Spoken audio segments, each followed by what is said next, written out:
Hey everybody, how's it going? Danny Greco, Keller Williams here.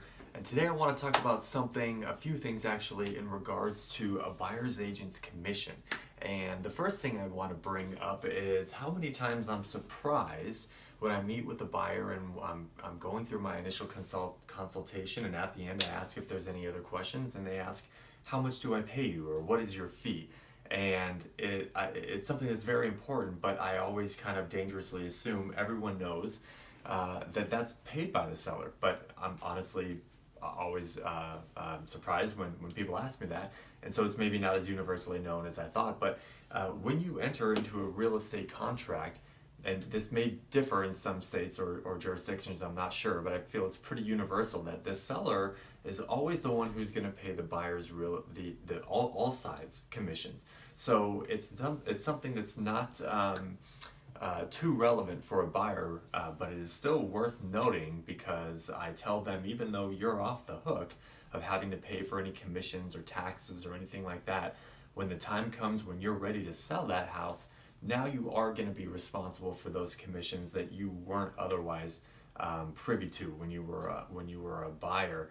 But one way you can think about this, that if you really want to dive deep into this, is to remember that real estate price of that home, that $500, $700, $1 million home, whatever it is, those commissions are theoretically built into that price for a listing agent and a buyer's agent. So a lot of people, a lot of consumers, a lot of buyers often think that they can improve their financial situation by working directly with that seller and their agent. So bypassing the buyer's agent and just going directly to the seller, thinking that they're getting a better deal that way. And the analogy I always equate that to is similar to getting into a car accident and working with that other victim's attorney. No one would forfeit no one should logically forfeit their right to representation in that scenario, right? So it doesn't, to me, make sense why someone would do that in a financial investment, let alone probably the biggest one of their lifetime, when it comes to real estate, because that listing agent has a fiduciary responsibility to their seller, not to you as their buyer. The only thing that's benefiting them for now representing both sides is they're going to now have those dollar signs rolling in the back of their eyes, because now their commission is doubling.